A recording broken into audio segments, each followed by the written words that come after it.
one of the big reveals we finally got to match up with the comics was Reginald. We got a shot of him sort of terrorizing and revealing his true self as an alien known in the comic book. So what was it like making that reveal come to life finally? It was great. It was something I wanted to do for 2 seasons, but it had to come into a place where it really would be a surprise for the audience. And remember, we have a lot of graphic novel fans, but we have also a ton of fans who don't know the graphic novel, and we want to bring them into this world. So this will be a surprise to a lot of people.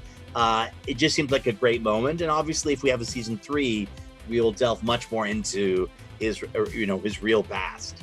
Can you tell us, will anything more be revealed about kind of his intentions on the investigating the dark side of the moon, as he put it? I can say to you, having thought of season 3 and planned some stuff out, you absolutely will know more about the dark side of the moon. I can't tell you what, but it will definitely be part of next season. What I loved about that this year is that we met, our same actor playing the original Woman Grace, who was a Southern scientist and this wonderful person. And Hargreeves was in love once, and he messed it up, and he, I think we'll learn that he really regrets losing that person in his life. Have we seen the last of Pogo? Is there a chance that Pogo could come back in some form? I'll just say this, that if Hargreeves is back now from the end of this season, there's a good chance that Pogo may just be around too. We got the reveal that Lila is basically not really a member of the Umbrella Academy, but sort of like an unofficial member, somebody who is born in the same way. Are there others out there like Lila who just maybe weren't noticed yet? Yeah, I mean, Lila is one of the 43. And, if she exists, there's a good chance there's other ones who exist. We just, at the very last episode of this season, got them to know that there's others.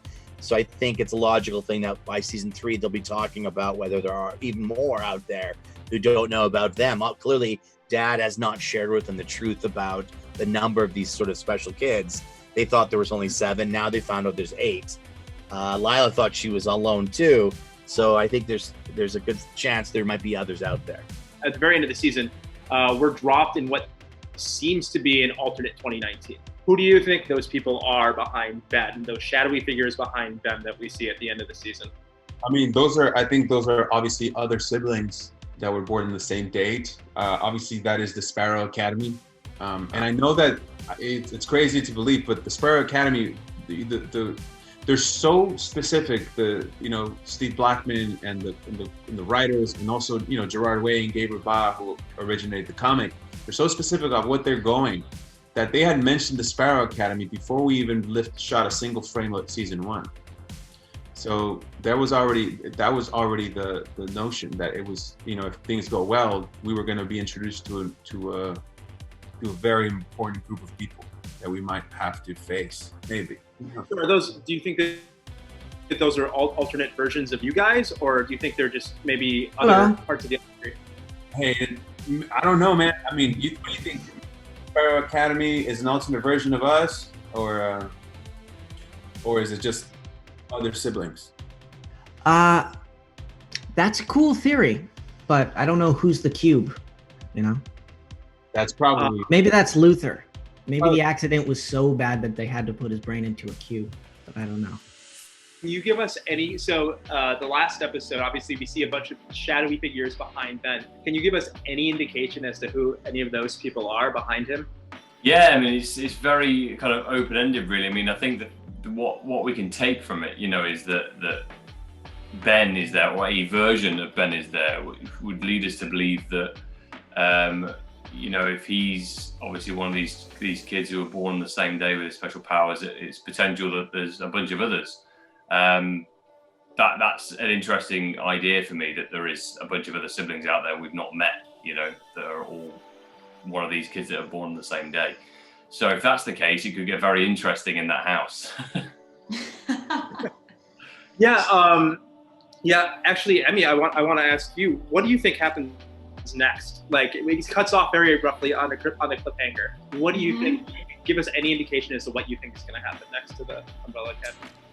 I think if I'm speaking specifically from Allison's point of view, I think, they've come home, they think it's their home, they walk in, holy crap, Dad's here and alive, and then in 2 seconds later, holy crap, Ben is here and alive. And you know, I think, which obviously in that moment proves that they have traveled back, but something about the timeline has changed. And so I think, you know, I think for Allison, I think her biggest concern is, what does that mean for Claire? Is Claire alive? Is she lost in time somewhere? Did she even exist at all? So I think, you know, I think it's kind of the fallout of you know, time travel. I think is you know, you're messing up the timeline in some way. And so, you know, I think it's what is it about, like a dragonfly's wings, or like a butterfly flaps its wings? Yeah. So I think it's kind of the ripple effect of that, of you know, us kind of being a little bit negligent with this like time traveling situation, and the fallout of that and how it affects those around us. Do you hope this next season we spend it back? If there is a next season, do you hope we spend it back in 2019, or would you guys like to see other parts in time where the Umbrella Academy could happen? I know Steve, our showrunner, wants nothing to do with a period piece. I think like shooting the 60s was really hard. Issues.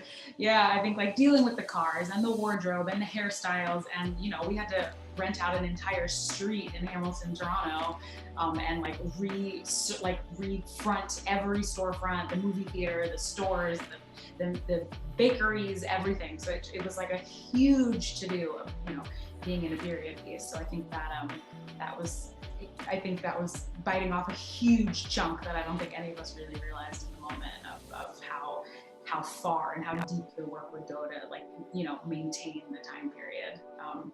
So, but I don't know. I'd be interested in going into like way into the future. That'd be cool. Nice. Like, what if the whole third season, if there was one, took place like on Mars? What if? Like when we're actually traveling to, like, people are living on Mars, like, cool, I'm here for it. I'd be so down for that. Luther, super strength. Klaus can commune with the dead. Allison can rumor anyone to do anything. Except she never uses it. I heard a rumor. You punched yourself in the face. God damn it!